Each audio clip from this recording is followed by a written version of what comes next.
Hello and welcome to Almost 30 Podcast, everybody. Greetings, hello, and welcome to the show. We're so glad you're here. My name is Krista Williams. This is Lindsey Simcik, and we've been doing this for about 6.5 years now. We've grown Almost 30 from the ground up. We were not in the biz before we did this, and we are a small business, small team of women that support you and your evolution, and we're really grateful that you're here. Yeah, so excited you're here. I love an episode like today. We get a little taste of therapy for ourselves. Yes, I was thinking that. I'm like, oh my God. I'm so grateful. I was And like, it's why so am well, she's amazing. But I was like, felt so seen and heard. I was like, I feel great. And I'm like, I'm with a therapist. We've had a lot of access to therapists lately, just in conversations. We've had a lot of therapists on, and Yes. we were at an event with Two Chairs here in Los hmm Angeles, and they provide really beautiful therapeutic spaces and therapy for people that's more accessible. We were talking to therapists all night. I'm like, this is I great. know. I feel so seen. Dude, what? Yeah, this was a really, really beautiful conversation. And, even before Dr. Thema Bryant arrived, we were talking about like how much information, and we talked about this with her too, but how much information's out there. Yes. The posts on Instagram, the information on this is what you could be healing right now, and this Yeah. is, what you might be struggling with. And it's like there's so much. And it's like, how do we digest this? How do we contemplate so that we can kind of find our own connection and truth to it? It's a lot. Yes. I think about like famous philosophers, in hmm history, and they would noodle on one phrase, one word, Contemplation, baby. one concept at a time, hmm contemplation. And we have access through Instagram and Twitter and TikTok to these concepts and ideas and beliefs and, you know, things that would take a lifetime to figure out. Yes. Like the mother wound as an hmm example, or codependency, or whatever trauma that you're working with, or whatever you've experienced. It's like it kind of prevents us from actually doing the work of the healing. And I don't even want to say the work, doing allowing the space, allowing the time, hmm allowing the digestion of their ideas, because I do believe that once you have awareness of something, that's like half the battle. Yes.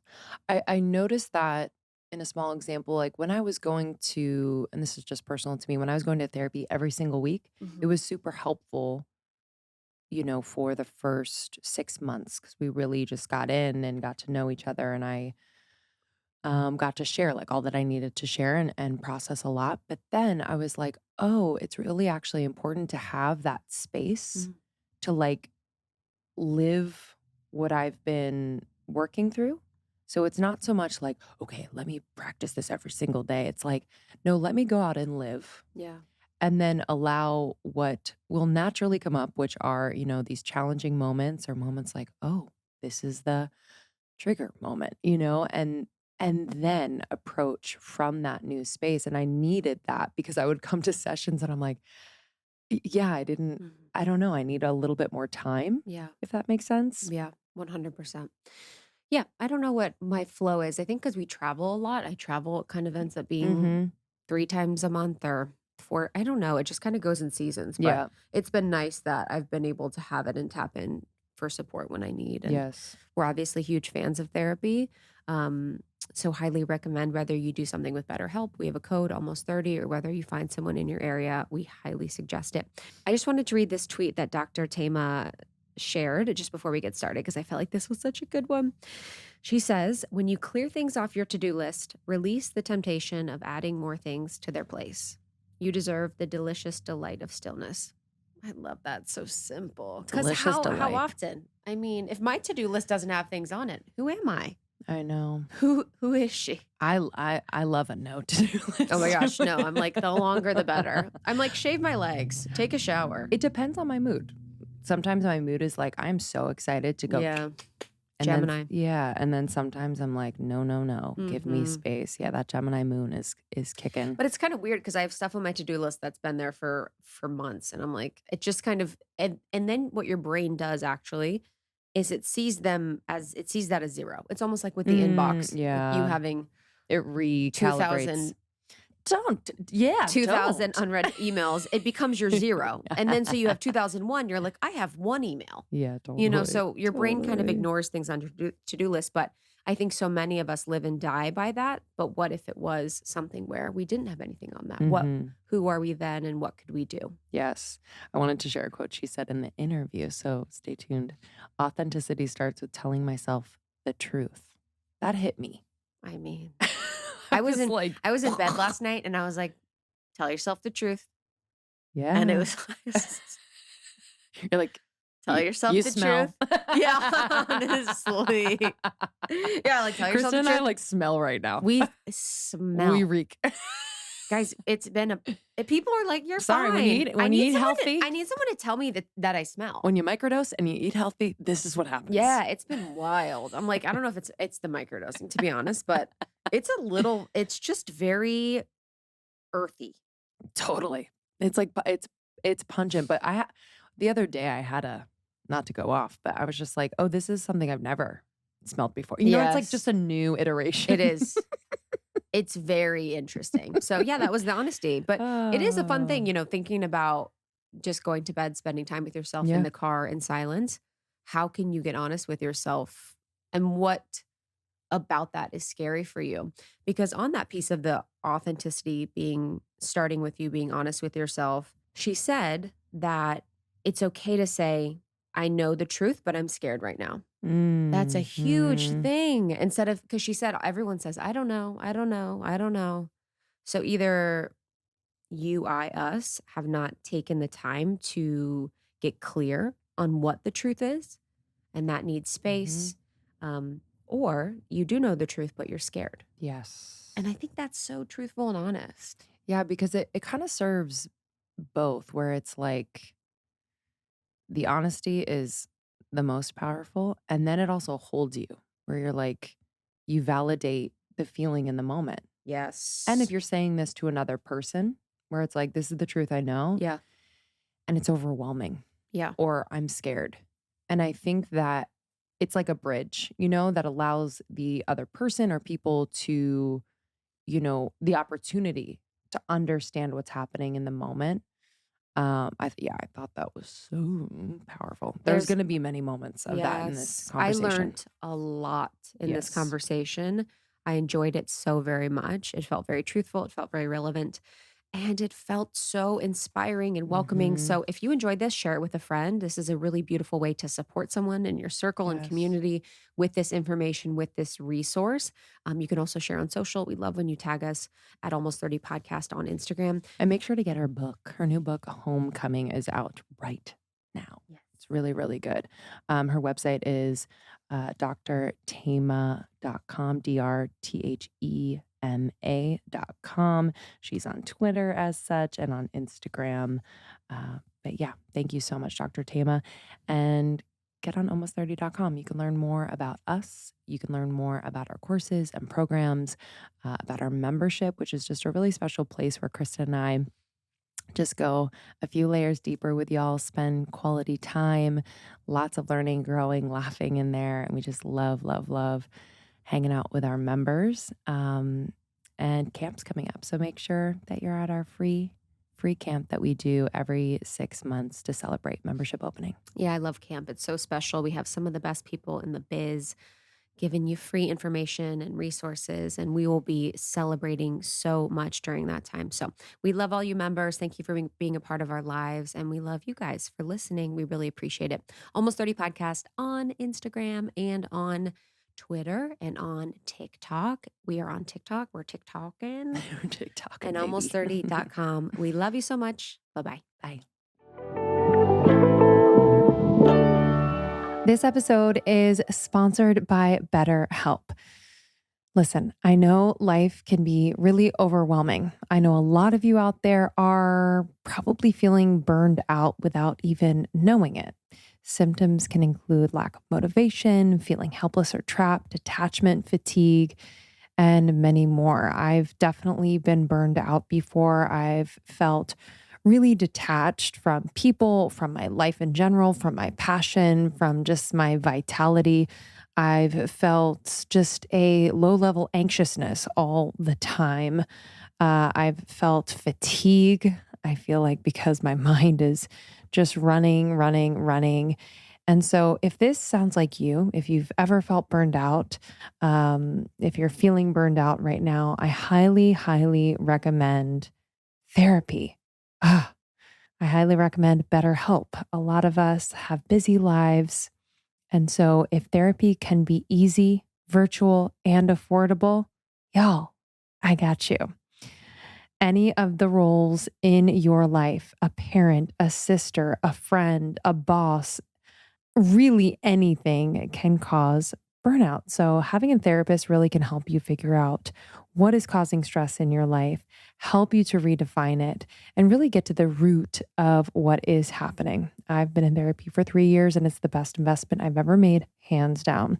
BetterHelp, if you don't know, is customized online therapy that offers video, phone, and even live chat sessions with your therapist. So you don't have to see anyone on camera if you don't want to. It's really awesome. It's much more affordable than in-person therapy, and you can be matched with a therapist in under 48 hours. Almost 30 listeners, yes, that is you. You're listening to this podcast. You get 10% off your first month at betterhelp.com/almost30. That's betterhelp.com/almost30. BETTERHELP.com/almost30.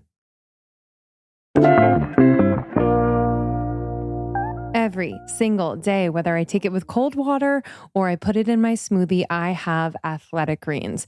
This is a staple in my routine. It is a staple in what I am putting in my body, and for good reason. I'm sure you've heard about it, but AG1 by Athletic Greens is the category-leading superfood product. This brings a comprehensive, super convenient daily nutrition to everybody. So this is one single scoop. Let me tell you what's in one single scoop. It's going to absolutely blow your mind. It has 75 vitamins, minerals, and whole food sourced ingredients, including a multivitamin, multi-mineral, probiotic, green superfood blend, and more in that one scoop, that one serving per day. All of their ingredients are of the best quality. They are obsessed with making sure it's high quality, bioavailable. I've trusted them for years. They've been a partner of the show for years and for good reason. We've heard from so many of you out there who have started using Athletic Greens in your routine, and it just changes everything. Your digestion, your skin, your energy. And this is in one scoop. I'm going to say it many times because sometimes we get overwhelmed with taking all the supplements, keeping it all straight. If you're someone who would want to get a comprehensive support within one scoop, vitamins, minerals, whole food supplements, this is for you. It's also great just to fill in nutritional gaps.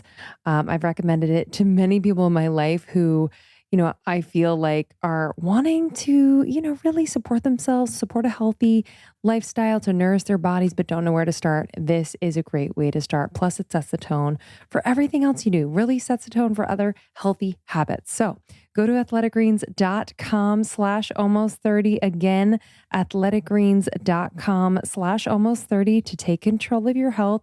And with your purchase, you are going to get a free 1-year supply of vitamin D and 5 free travel packs. Those travel packs I take with me everywhere. So with your purchase, you're going to get free 1-year supply of vitamin D and 5 free travel packs. Go to athleticgreens.com/almost30. You create content, you have your podcast and so many things, and your Twitter is amazing, your Instagram. And it does feel like, I've always felt like that, where you create this content that is a lifelong lesson that people could learn it so much. So what do you suggest for people who are consuming your content or other people's that has so much depth and richness to it? Yeah. That would take a long time to understand, or it may take a short time. What do you suggest for people to navigate the world in that way? Yes. So it is important to be able to hold on to the message, because a lot of times something can sound good and then you never apply it. And so You're like, save, right. moving on. Yeah, right. That was really amazing. Back to the way I was doing it. Right? So I love when people share that the quotes that really resonate with them, they'll print up or put it on a sticky tab, put it on their mirror, put it in their place of work, put it in their organizer so that you can see it again and again. And then they can also use it as a journal prompt. So if you buy an empty journal And just whenever you come across a tweet or a quote that speaks to you, to unpack it so that it can actually apply to your life. What does this Mhm. mean for me? I love that because it's like, what about it? That's what's so much. It's like taking everything a step further Yes. from the surface. Like, what Yes. about this resonates with me now? Mm-hmm. It's like the contemplation of it is kind of Yes. missing. And the Yeah. integration and the Yes. digestion Right. and And the then allowing. application. Yeah, but Mhm. Right? So now you do. said it. I wasn't going to. Literally, I'm like, I'm like noodling in my brain about it forever, Yeah. letting it be. So we can get stuck in that. And that's why I intentionally, in the book, the end of each chapter has a homework assignment Mhm. because I want people to live it. It's like you can be in therapy for years and talking yourself in circles, but it is about how do I integrate it? How do I apply it? And one of the things that I talk about, and I know from my own life experience, is sometimes we hide behind confusion. Right. So if I keep Mm. saying, I don't know, Uh-huh. then I don't have to do anything. Right. I'm not sure. I don't know what I feel. I don't know what I need. I don't know what I think. And so it's progress to be able to say, I know, but I'm afraid. Right. I Mm. know what I need to do, but I'm afraid. Or I know and I don't know how. Then that's a step forward instead of hiding in the confusion. Mhm. Wow.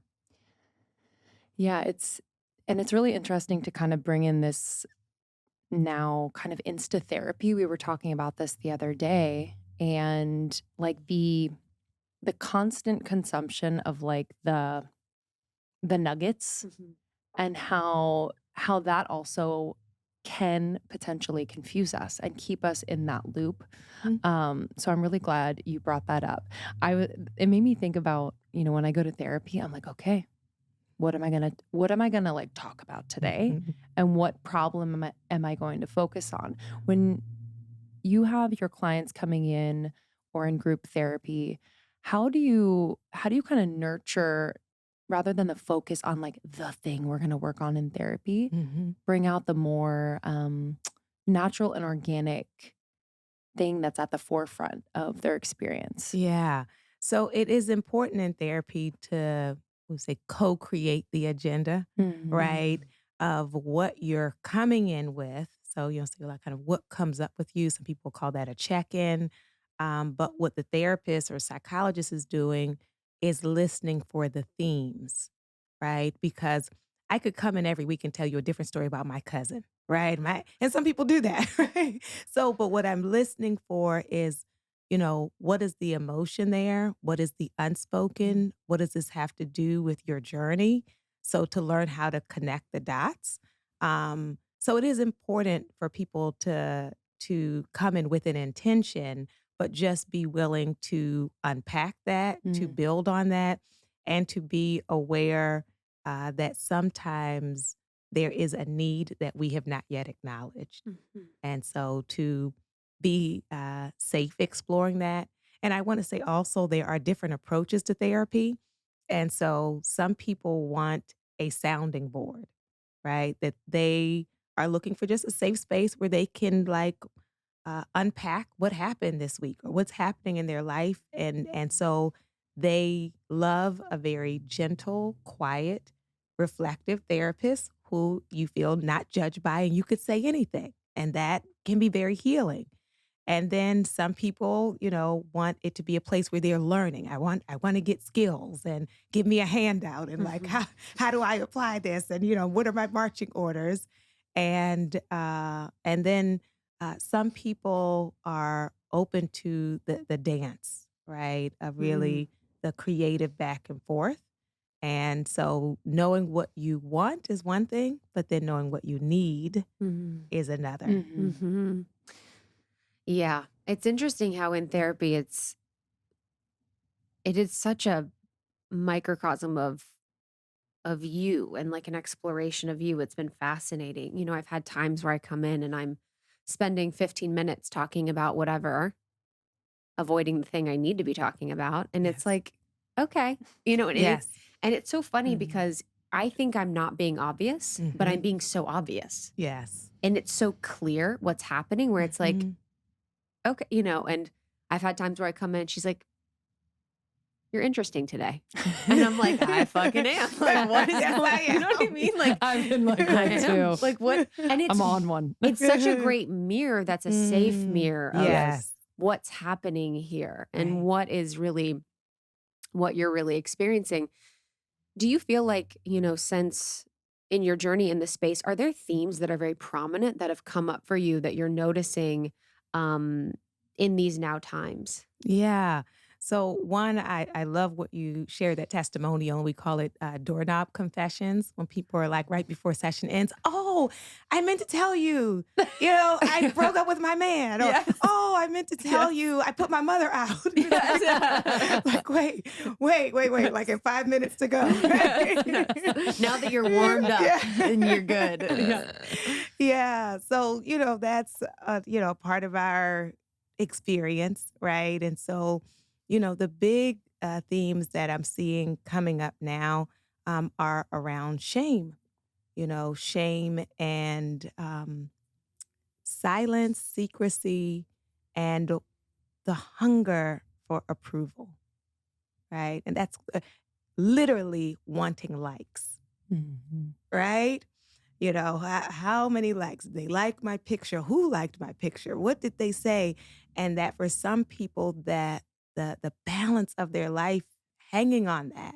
And so really having to develop an internal self, right? Because as I had one client say, well, what does it matter if I feel good about me if everybody else doesn't? It's like, let's slow that down, right? Let's slow that all the way down, when instead of just holding up a mirror, we are putting our self-worth in the hands of strangers, Mm. right? That they get to tell me, am I good enough, right? Am I worthy? Was I witty enough, smart enough, cute enough? And so it is self-erasure. Why? And we can miss that because it looks like a lot of self-promotion. Like we look super visible, but we are actually invisible to ourselves. Mm. Can we unpack that self-erasure, Yeah. like how that shows up in social media, but then also Mhm. outside of that? Yeah, so self-erasure is really related to people pleasing. And it is, often a skill we learn very early, that in order to survive, in order to be safe, in order to be liked, I can anticipate what people want and give it to them, right? And people will praise you for it. People will praise you for erasing yourself, for having no needs, right? Or do you need anything? No, I'm good. I'm good. I'm just here to help you. Oh, people, we love that, right? You, a person with 100%. no needs who just wants to be of service to you. And so we get that reinforced in friendship and relationships. So that's how people can be uh, in friendships for years with people who don't like you, right? Don't care about you, but I just have to keep them pleased in some way. And so, one of the pieces I talk about of reclaiming yourself and coming home to yourself is, I'm not going to sugarcoat it. When you find yourself, some people won't like it, right? There are people who like you silent. There are people who like it that you don't have a lot of Yes. opinions. There are people who like that you agree with them. So they don't actually like you. They like their echo, right? Their amen corner of everything you say. They're like, ah, brilliant. Yeah, yeah, yeah. Mhm. But let you have an opinion that's different from theirs. And then we're going to see, are we really friends, Mhm. right? Or you just like yourself coming out of another voice, right? And so that self-erasure is so painful because we can even trick ourselves, right? It's not even that we are consciously lying to people, it's we really believe we're okay, right? Like, no, I don't need anything. I'm good. I'm good. And so what it takes to have that awakening moment of realizing I'm not good, like this is not okay with me, which is why then when it comes out, sometimes it can be explosive because we've been holding it for years. And then people think you're being dramatic or you're being sensitive, but it has been years in the making of like silencing. Mhm. Yeah, I feel like it's been a theme like in friendships where, Mhm. I'm the same person, but I'm definitely a different person than I was in a lot of these friendships when they began. And I feel like the reclaiming or coming home to self has either strengthened the relationship when we've had a conversation around it, or I've like reintroduced myself, or it's just marked the ending Yeah. of a relationship. And yeah, it's been hard, but also like it feels really good. It feels really Yes. good to be in relationship with Mhm. people as Yourself. myself and not Mhm. be abandoning. And it Right. wasn't like blatant, but Mhm. I was easy. You know, I'm Mhm. easy, whatever, Yeah. you know, but it was Mhm. blatant Yes. self-abandonment. Yes. I saw someone recently put on social media, and I'm sorry I won't be able to recall their name, but they said, "Are you easy to please or just accustomed to being neglected?" I saw that too. Right? Mhm. So Mm. powerful, you Mhm. know? And so I love what you're sharing of friendships ending can be painful, but also liberating because, we're not really friends if I can't be myself. Mhm. So, that season can end. And now I can either connect with this person more authentically or connect with people who are more in alignment with me. And what a gift, right? To give ourselves the honesty and the truth, because we can throw around this word friend too lightly, Mhm. like it's just Yes. loyalty, time served, right? They've known Yes. me so long, so they get, honorary status, even though like they try to sabotage me and step on my wings and can't celebrate me and, consume the whole phone call with themselves and then they have to go, right? Yes. So it's like, so is that friendship? Story of Mhm. my life. Yeah. This Yeah. is I'm resonating so much, it's painful. Mhm.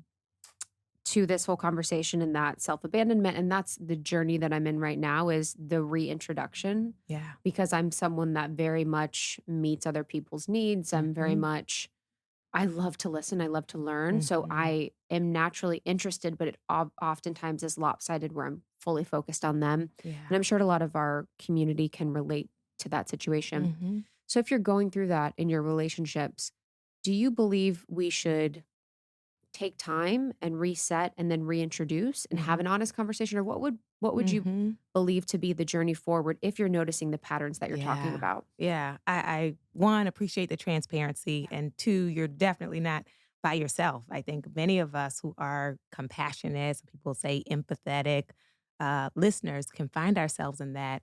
But the meeting that I had to have with myself and that I have to have with clients is what has been my role in perpetuating that cycle. Mhm. When you are the strong one, right? The strong one in your friendship circle, the strong one in your family, the strong one on your job, that there is a way in which we have co created those dynamics where sometimes if we're struggling, we hide, right? We avoid people because we don't want to be a burden, Mhm. but we're there whenever they have an issue. Mhm. And so we have taught people that we don't need anything. And so then they're startled when we actually falling apart, right? Which is a painful time to discover it when your world is upside down, that suddenly, like, I don't have anybody who can really catch me. Like, they're just Mhm. all used to me catching Yeah. them. And so it is releasing, in some ways, the ego gratification that comes Yes. from, the sentence is, if it wasn't for me. If it wasn't for me, Mm. this thing would fall apart. If it wasn't for me, that can feel. What do you mean? What do you mean? Yeah. What if it's true though? Right. Then I have to stop it, right? Then I have to, because I'll give 100. you, yeah. Literally. Like we've landed I here. gave Dr. Tama a full breakdown of what Honestly, you're like looking at your notes under the thing. You're like, and if it wasn't for me, called out. No, it's so I'll give you just an example for me. I was leading this women's group and I was the workshop facilitator. I was driving the furthest distance. I had to bring my kids with me. These women were showing up just receiving, and I was bringing the refreshments. It was so ridiculous. And so finally, and it was that whole like, if it wasn't for me, I got to do this for the women, blah, blah, blah. And so when I finally just announced 1 month, 'cause it's a monthly meeting, I'm not going to be bringing the refreshments anymore. Not only did the women step up, but their refreshments were 10 times better than mine. I was like, we could have been having this feast every month. But I was, being, You have like Capri Suns and orange slices. You're like Soccer practice. right. Yes. They're like fresh banana bread. Yes. I'm like, They're like, thank God she said that. now we can bring the good stuff. So sometimes we have to step back and either people will step up Or if they don't, some of this stuff didn't need to happen, right? Mm. Let's say if I stop bringing it and they didn't step up, then we just don't need refreshments. So, sometimes with that fear of like, it'll all be ruined, Yes. There was a woman at my church in South Los Angeles who got tired of, I think it was either for Mother's Day or Easter, where she would prepare this big feast and everybody would show up late and be ungrateful and complaining. And so just one year she announced she wasn't doing it. And they were like, what in the world? And so that year there was none, like nobody else stepped up. But the next year when she did it, everybody was on their best behavior, Mhm. right? And they showed up with gratitude and on time and Yes. asked, could they help? And so if we have landed in a place where the world is on our shoulders, to give ourselves permission to put it down. Yeah. Mhm. It's like the wounded feminine, that Mhm. core where it's like, I'm doing so much. Yes. Why can't you see me? And I always ask in my therapy, I'm like, okay, when I feel that, when I'm saying, but I do so much, I'm like, what's the shadow of that? Because there's that part of you that's like, that wants to think that you're always clear, Mhm. what I'm doing everything for everyone. I'm listening all the time, but it's like, and for me, it's that, Mhm. what you said. And then also it's the feeling of control. Yes. I can control the That's right. situation if I'm always Mhm. like, Yes. it's all about, you know what I mean? And I Right. don't have to be seen a lot of Mhm. times too. Oh, yeah. And you can be very much present and unseen. And it looks very intimate because they're telling you all their secrets, right? They're falling Mhm. apart. Yeah. And you're just like, yes, yes. Yes. But you're, meanwhile on the inside, all of that stuff is hidden, right?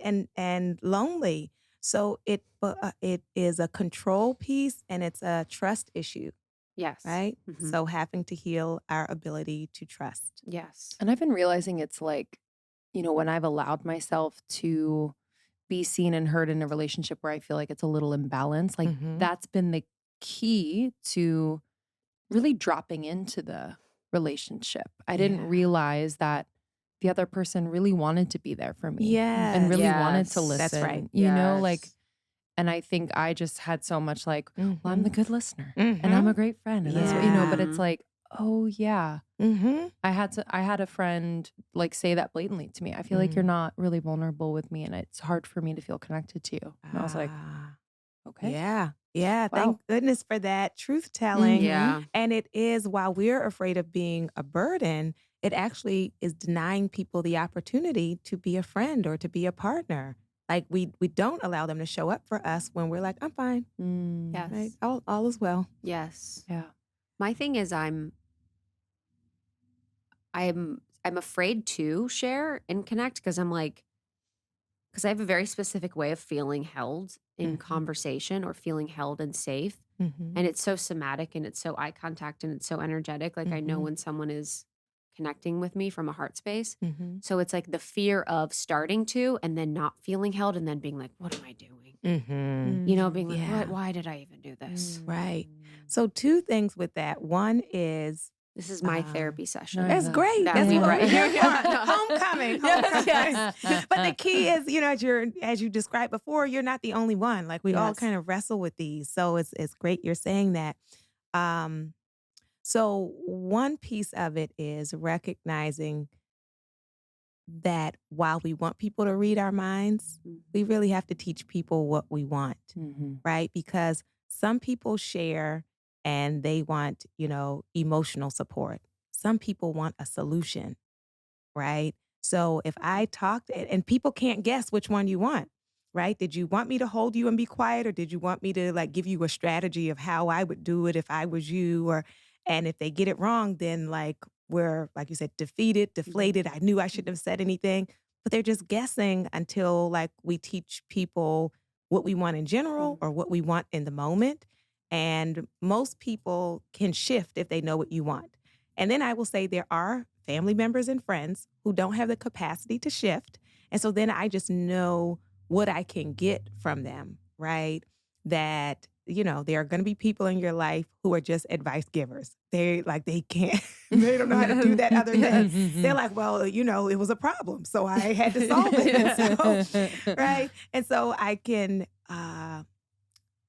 can receive the intention, even if I don't want to take the advice, Mhm. right? I know it's coming because they care and they're trying to help me. And so it's not a disaster. It's just like, thank you. That is their hug. Mm-hmm.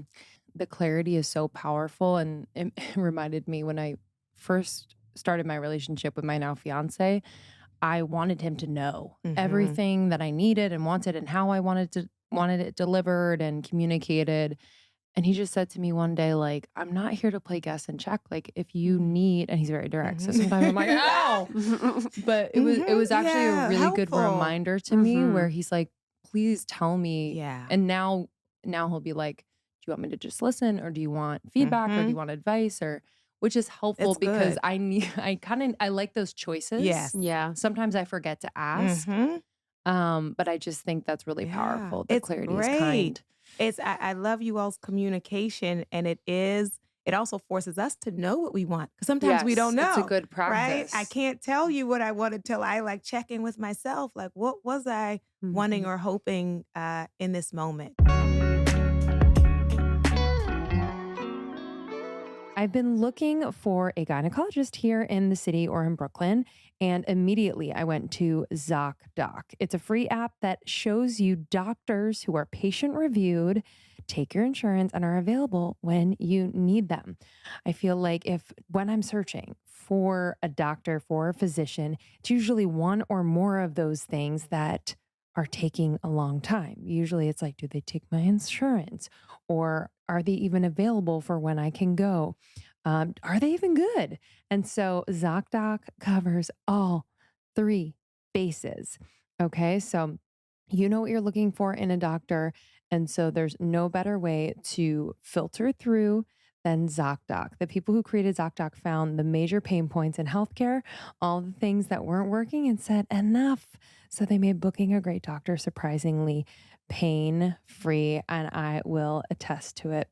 So go to ZocDoc.com, choose a time slot, and whether you want to see the doctor in person or do a virtual visit. And just like that, you are booked.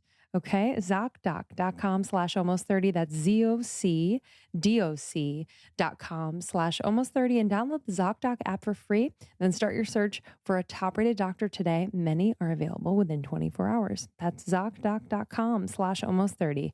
ZocDoc.com/almost30. Just an example from that, I was talking to a couple, and the husband is the type of, like, if he's in distress, he likes solitude to like grieve or work it out on his own. And his wife's mother died. And so the wife was in the kitchen cooking and started sobbing. And he came and looked and saw her sobbing and walked out of the kitchen. And she was like, how? Like, what kind of human being does Yeah. that? Right? You see me like sobbing in the kitchen and you glance at me and walk away. Like, to her, it was the biggest, like, you don't care. And for him, it was, I care enough that I know you don't want someone looking at you, because he doesn't want someone looking at him so we can interpret things from our lens, and that might not be the meaning that it holds for somebody else. Yes. Yeah. Which is so important. With couples, or more of those couple relationships, whether it's friendships or romantic, in those moments where there's this theme of just misunderstanding, how would you guide them through the initial new opening point to understanding one another? Yeah. So what I would talk about is love languages, and how we often speak in the language we like to hear, as opposed to the language that the person likes to hear, right? And so, great example with that is there was another couple where the husband really likes words, verbal affirmation. And so it was kind of, a reversal of the traditional stereotype. And so he was saying to, actually wasn't wife, girlfriend, that when he comes home, he wanted her to like greet him with like, hey, like, love you, miss you, like all these kinds of things. And she's not a word person. She didn't grow up in a house where people said a lot of that. And her literal response was it not just last month that I got you that watch? Dang. right? Wow. And for her, like it was like this, she had saved up. She knew he would like it. She was very intentional, and she likes gifts. I was going to say, Right? is her love language Right? gifts? Say no Okay, more. okay. Yes. And so it was one of those things where, his need is not being met. And she also is feeling unrecognized for like, I just did this huge thing for you. And now we're a couple weeks later and you're talking about, you don't know how I feel. Right? Wow. So to really have that conversation about stepping out of yourself to know, like, what is this person's language? How do they hear love? How do they feel loved? Not how do I feel comfortable expressing love? And so often it's outside of the comfort zone. Yes. Yes. Yeah. Do you feel like people's love languages change over time and evolve? Right. It can as people heal and grow, and sometimes when they get exposed to different. So some people will say, like, with that couple I was saying, she didn't grow up with that. But even if you didn't grow up with it, doesn't mean you have to stay stuck in that. It may mean that it is always more of an intention or effort on your part than for someone who just kind of flows in that easily, but you can develop it, So I did, grow up in a house where my mother was very much compliment, affirmation. So I don't think about it until someone remarks on it. And they're like, "Oh my gosh, like, you're so affirming." But it's like so I'm not trying. It's just that's how I'm used to being. If I see something good, I praise it. And to give you a reverse example, I was working with a couple and the husband had worked on like this huge project. And so he was showing it to his wife and she looked at it and her very first comment was something about it that was wrong. And she said she knew the moment she said it and saw him deflated that she had messed up, right? But what her upbringing is like, look for the gaps, right? That's how she grew up, is a parent who was very critical, but actually not out of malice, but some people think that's loving. Even as a therapist, when we're a supervisor, some of the trainees come to me and they feel devastated because their supervisor is always criticizing them. And it may not be they think you're a train wreck. It's some people's style is it doesn't occur to them to say what you did right. They're listening for what you could have done better. And then they only say that, which of course doesn't feel good. But we can shift and learn another way. Yes. On the couples piece, I was kind of exploring this in therapy with my therapist. I'm trying to understand in my life and just in general, how can you show love and affection and how can you make sure that people know they're loved during times of conflict and fighting? Because I wasn't someone that experienced that. It Yeah. felt like the love was always gone when there was conflict. Yes. So I'm trying to figure out in my life now, how can I make sure that love is there during hard times and conflict? Yeah. So to keep the argument about the item, not the person, right? Because what happens when it doesn't feel loving is when it becomes like a character attack or like you always, or that's the problem with you. Or so now I'm not talking about what we disagreed on about how we're going to spend this money or what we're going to do about this. But now, you're the target. So that doesn't feel like love. And we've researched studies in psychology with couples where we can mute the sound, and just by the body language in an argument, you can tell which couples are going to make it, right? So when people are turned toward each other, leaning in, trying to like explain their point, then they're communicating. When there is the turning away, when there's the look of disgust, when there is that like hostility and rage, it doesn't matter the subject matter, but it's just about like, am I still leaning in? Like, I can't believe you think that, but if I'm still trying to make it work, right? If I'm still trying to come to a resolution, there is a leaning in, even with the disagreement, as opposed to the turning away. Wow. And on that couple piece, what, there can be that day-to-day patterning, day-to-day things you do, ways you be. And then I guess what is the value of newness, to especially if there's whether it's monotony or just like a conflict going on, like how can you bring in the new and inject kind of like the truth back into the Yeah. relationship? Yeah. So it is important, especially when has been conflict or is ongoing conflict, not in the sense of like brushed under the rug that we're not going to address it anymore, but we have to create some good moments. Like we need some good memories. If all of our best memories are like 5 years ago, it's going to be really hard for people to see like, why am I going through all of this? Right. So I think when people are resistant to creating a good memory, even while it's unresolved, is if they feel like what some people are trying to do is to overstep it, to overlook it, trying to escape accountability and like pretend nothing happened. But instead, if people can trust that, we can go out and have dinner and not make that the center of this conversation, and we are both clear that it's not resolved and we're going to come back to it, then that will give it more space and more Mm. room because it's that balancing act. Because if all we do is talk about the conflict, it's people are going to start avoiding each other. Now we're staying out late. Now you want to be in the room with the door closed, talking to your friends, because everything we talk about is the tension. And then the other extreme, which is usually if someone has done something wrong, is they're like, you said you forgave me. Why do you keep talking about it? Let's just have a good time. Mhm. And like trying to escape accountability. Mm. Hmm. Yeah, that's powerful. I want to talk a little bit about self-defeating thoughts Mm-hmm. because I think that's so relatable and so many of us can experience it. And in my experience, the most important part, and I'm curious your thoughts on this and the topic in general, is really being able to witness it and see it. But I'd love to hear your thoughts on how people can work with and, you know, not defeat self-defeating thoughts, but Mm-hmm. just like, I guess, shift them. Yeah, absolutely. So the key is going to be to stop overgeneralizing, right? Mm. So what happens is there are times we messed up, or there are times we said something we shouldn't have said.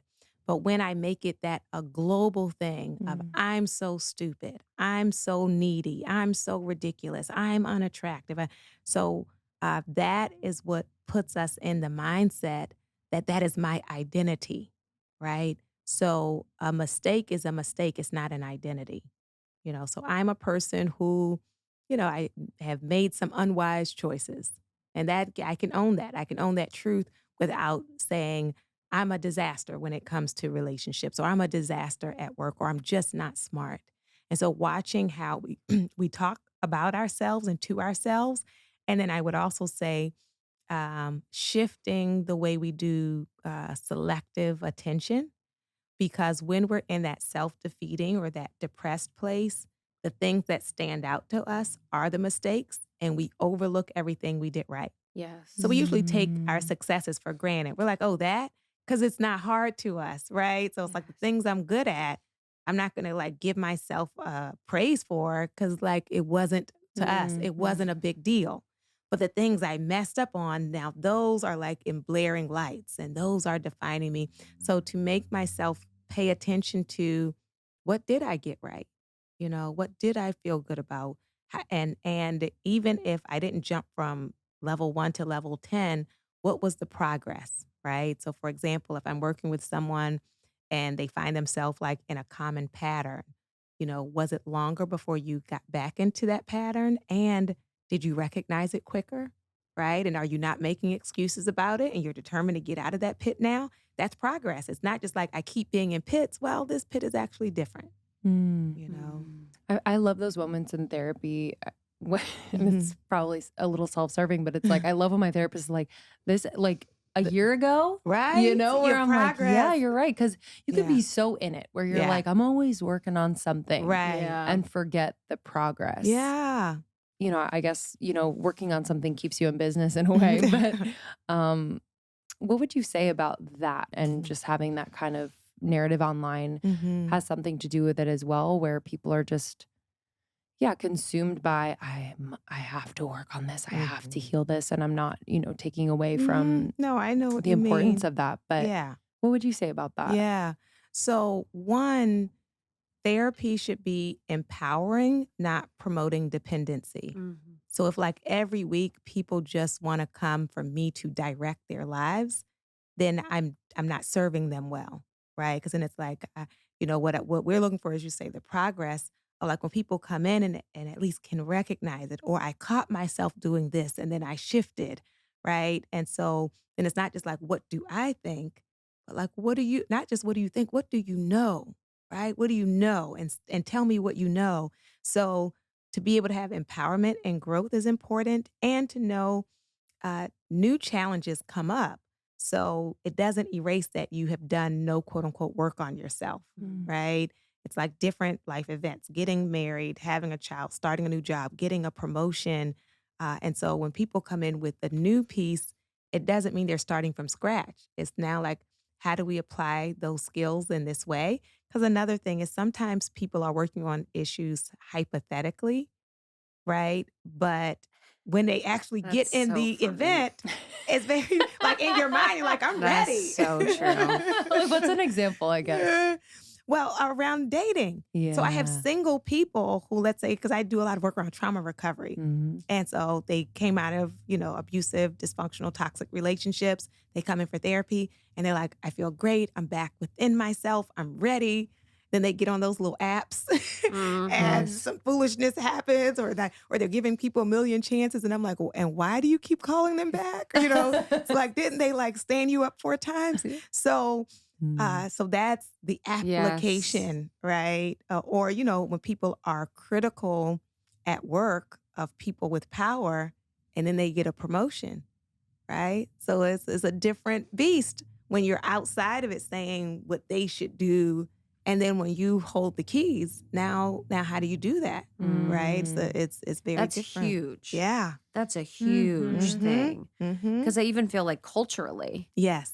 that happens, where it's like there's so much criticism of everything, Yes. which a lot of it is warranted. Mm-hmm. And then it's like, but it's so interesting because if there's so much criticism of the right way, then some people have shifted into the keys of power, Yeah.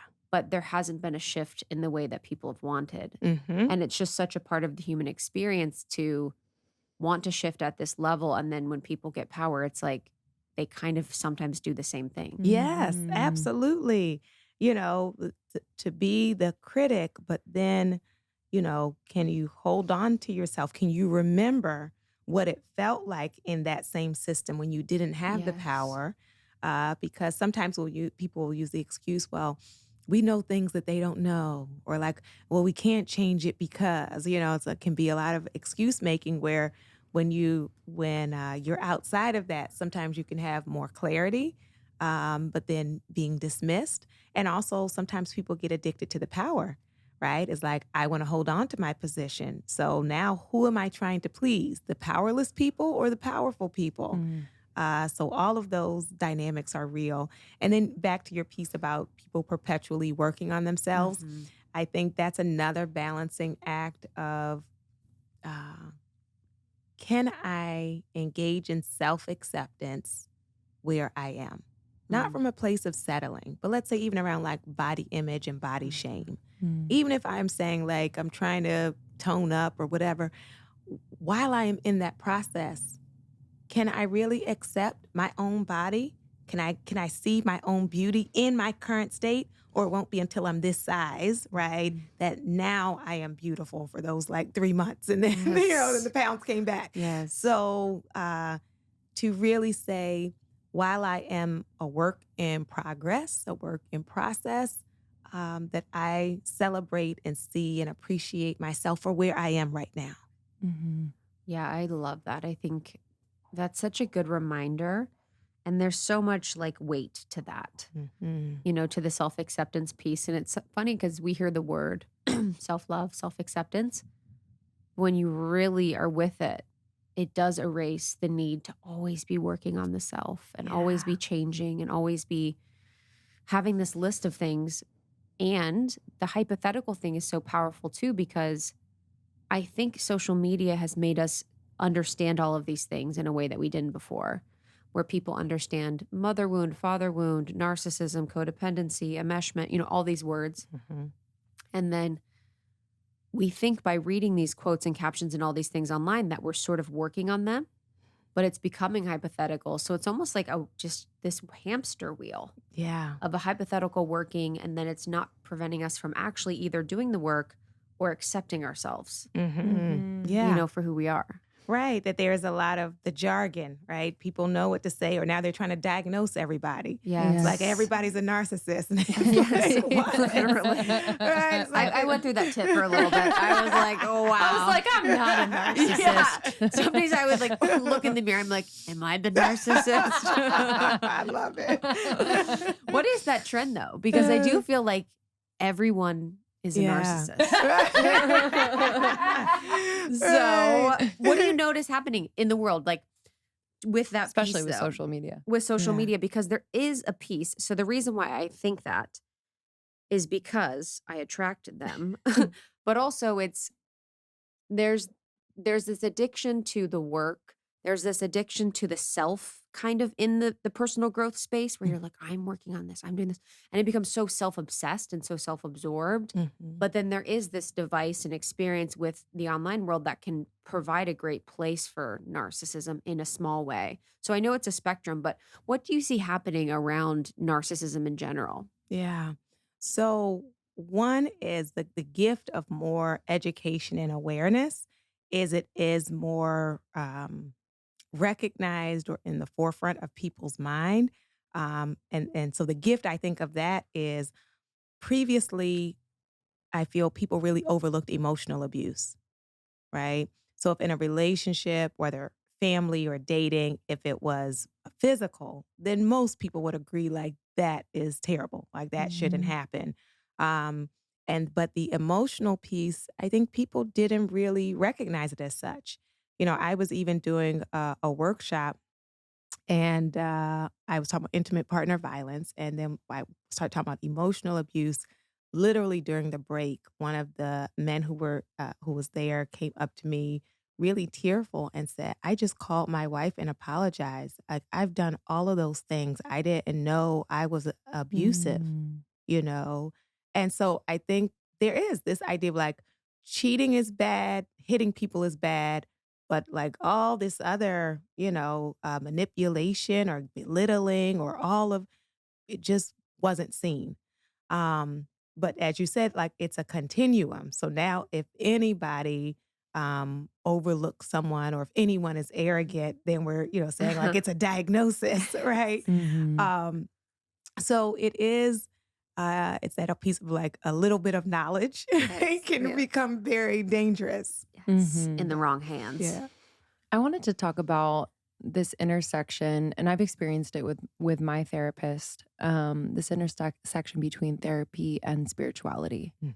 and I feel like that's becoming more of a not trend, but it's just becoming more in the Mhm. therapy space. And I know that your upbringing was so Yeah. based in faith and Mhm. spirituality and your relationship with God. Can you speak more to that? Yes, it's so important. So, psychology actually comes from the Greek word psyche, which is the soul. So, it's the Mm. study of the soul. And the kind of initial theorists around psychology were people of faith who also studied the mind. Um, and then there was a shift where psychology really wanted to be taken seriously as a science. So, to be scientific, then we just want to analyze your cognitions and we just want to give you behaviors. And anything that is difficult to explain, that's not the space for this, right? We Wow. want to steer clear of that. So, what the harmful piece of that is researchers have found on average, mental health professionals endorse lower spirituality and religiosity than the general public. So then you have people designing healing interventions, and these are people of no faith. And then they're presenting those to people who are largely people of faith or who are spiritual, who are religious. And so then that whole part of their identity is left out. So I tell the students I teach at Pepperdine, if you've been working with someone for almost a year and you don't know anything about their faith, and that is how they see the world, you don't actually know your client. You don't know them. So, there's been an avoidance of even asking people the question of, is that important to you? Is that a way that you cope? How does that intersect with the experiences that you've had? And that can be really important. I think one of the important things to hold around that space is to recognize that faith and spirituality, like anything else, can be used for the good or for the bad. And what happens is often people are only willing to acknowledge one side of the spectrum. So there are people who weren't raised with it and think the whole thing is ridiculous, that the whole thing is avoiding personal responsibility, that the whole thing is just about shame and blame. And so then when they have a client for whom that is central, they're very dismissive. Like literally, I had a client who came to see me and she was studying to be in ministry. And her therapist was a social worker, but it could be anybody, literally said to her when he found out she was in school for ministry, he said to her, "You seem so smart. Don't tell me you believe that stuff." Wow. Right? Like, this is her life's work. Are you kidding? Wow. So, literally, also, of course, she dropped out, right, of therapy. No. Right? Oh, It's with like therapy. Okay, good. yeah, I yeah. think you meant she dropped out of ministry school. Right. Yeah, I was like, no. Yeah, no, she dropped out of therapy and was out of it for years until like someone told her about me. And so then she came in. And so, another example is I worked at a clinic and the director of the clinic came into the staff meeting and was talking in this very dismissive way about a Black woman who was a mother, and she was needing to make a decision about her son. And she said to the therapist, I'll let me pray on it. I'll let you know next week. And he thought that was the most ridiculous thing ever. He comes in the staff meeting, like talking very disrespectfully about her. And I'm like, what in the world? Right? That is so bizarre for someone to say, I need to pray before I make this big decision about my son. But if people don't Yeah. have any frame of reference of that, then like somehow that's just a pathology or something. So it is important to say to help mental health professionals to know, even if that is not their frame, to really respect that for a lot of people, it is like foundational. So if you can't get that, like you won't really be able to serve them with care. Yeah. And then I'll say on the flip side is that there are ways in which religion, faith, and spirituality have been used in very harmful ways, right? That there are people who've suffered religious abuse, people, LGBTQ community, being dehumanized and like all of these things. And so to be aware that some people are holding that. So when I'm in session with people, I can hold that full spectrum of like whatever it has meant for people, if it is their lifeline or if it has been a place of great hurt and harm. But it's one of those things where, we say that therapy is a place where you can talk about anything. So we ask you all about your sex life, right? And we're all in your business, right? Yes. we ask about your substance use because we have decided that's important. We ask work history. So you think about that, like that we have decided in this society that working is important. So I need to know like, what jobs have you had? How long did you work there? Blah, blah, blah. That's telling me something about you. But I would never ask about your faith traditions and how that has helped you or what that means to you.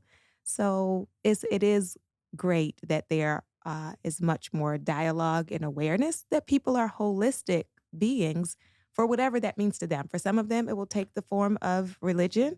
For some, it's spiritual practice, but holding space for it. Wow. And it helped me to just see more of my soul, and experience that. And I was like, oh, someone else sees that or, Yes. recognizes that. And that feels good. And It that does. feels more holistic and creates a safer environment. Right. Or That you for don't have me. to leave any part of yourself out, right? That I'm fully present. Yes. That's my nightmare. To be like, oh, you believe that? Like what? Right. Like how jarring. Yes. That you're like, I'm comfortable, I'm cool, I'm Yeah. casual. And then it's like, like Mm-hmm. what? Right. And I thought about that with my therapist too, about politics as well. Mhm. You know, Yeah. how I was like, because I realized, wow, as a therapist, there's a lot of what you believe that you have to leave at the door. you know, not, and I don't know if that's the right way to say it, but you cannot Put your really, agenda or yes, ideas on Yes. somebody. yes. Mhm. And there's a lot of different perspectives and people and opinions that come in and out of the room, and how challenging that must be at times to feel some type of way about things, Yeah. you know, and not be able to, yeah, and really have to leave it at the door. Right. So it is both an openness to people's experience, and at the same time, I'll say, um, a reflection on some things are not just people's thoughts, but it's harmful. So it can be harmful to other people or harmful to themselves. So I say that in terms of, if someone comes in and they have like a lot of sexist or racist comments, then, it's not just for me like unconditional. I have unconditional positive regard for the human being. Mhm. But if I, hear all of this like hostility toward women, right? Then for me, even though it's not a problem to them, I know it's actually a problem. So then we are gonna, explore that of Yeah. what's Mhm. really going on there. Yes. Because I think, the piece about like acceptance or presence or not putting your stuff on people sometimes will make beginning therapists think they have to be quiet about everything, and often silence can be endorsement. Mm. And so, if you have someone coming in and they're just like raging about immigrants and the immigrants took all the jobs, and, so you can think like, oh, that's political, so I'll say nothing. But then, like, what is going on with that person? Like, really, the lack of self awareness and walking around with all of that kind of poison. Yes. I have to say to myself, like, is that healthy? Like, does this sound healthy? Does this feel Yes. healthy? Or like, Mhm. this is off. Yes. And that person has probably had a lot of people around them that have enabled that behavior. Yeah. And it's like, how could, if they want change Mm-hmm. and they're there for change, how can you be that guide or Right. mirror for them? Yeah. Um, I want to talk a little bit about showing up authentically and Mhm. what that means. Because I think a lot of people, their goal in life is to show up authentically, to be themselves. And it's really for me a somatic feeling where I'm like, ooh, I'm in that pocket. I'm myself. It feels so good. Yeah. But how would you suggest people can show up authentically? And is it possible to be authentic all the time? Great, great question. So, authenticity starts with telling myself the truth, Mm. right?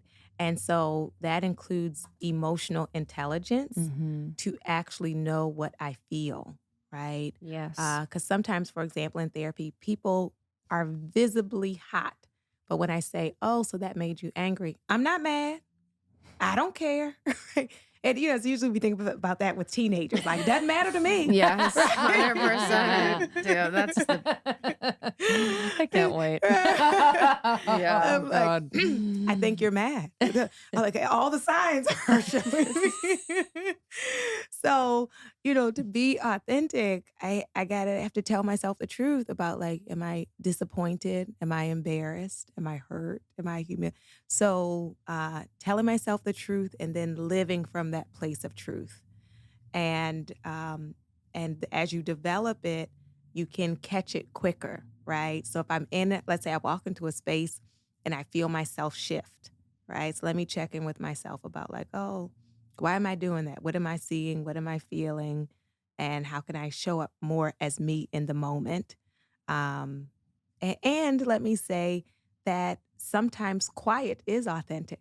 Mhm. Right? You can go into some spaces and say, "Ooh, right, this is a mess." Yes, Right? Uh-huh. Right? yes. So, I'm just checking in with myself. I'm taking Yes. care of myself. I'm not gonna like engage with that. And so this is Lindsay's me. never felt more seen. Oh, well, thank you. She's never felt more seen you saying that. She's I'm like, I'm good. You unlocked a new level.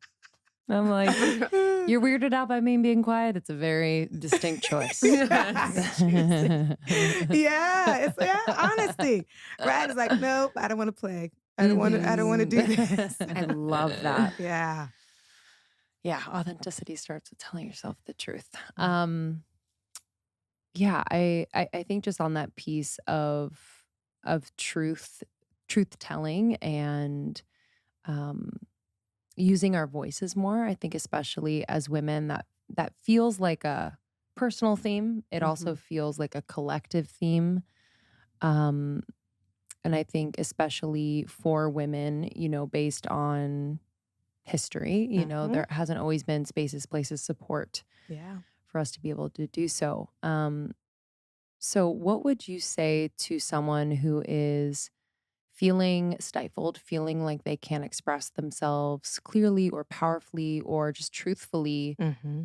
let's say to people that they're close to, I guess, for now, because not everyone's like online speaking their truth, What would you Yeah. recommend?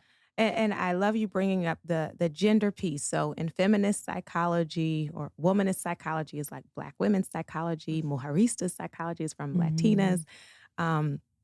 They all have this concept called consciousness raising. And so in therapy, if I come from that vantage point of, say, multicultural feminist psychology, it's helping women to see that the issue didn't start with you, right?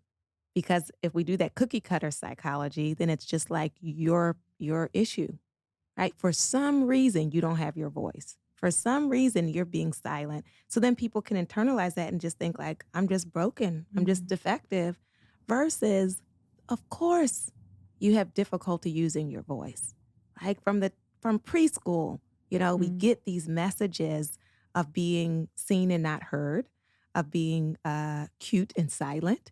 I remember when I came home from college and my dad was like bragging to his friends. He was so excited because I was on the dean's list. And so he was telling his friends, and like without missing a beat, one of his male friends said, "She's never going to get a guy like that." Like literally, like being smart is a problem, right? Oh, like that. I Oh, I didn't wow. even understand what he was saying. I'm like, what? Yeah, look, walking around college Wow. with all that intelligence, who's going to want you? Wow. Right? So, you think about these messages that we get. So then to just say to a woman in therapy, I don't know why you keep silencing yourself. Just speak, right? It's not really being honest about what has positioned you that way. Even in your inner, when we name that in our families, what have we seen in terms of roles? What was modeled for us? What we were told or not told, encouraged to do or not encouraged to do. And so that can be liberating, that the challenge I have in this area, it's a setup, right?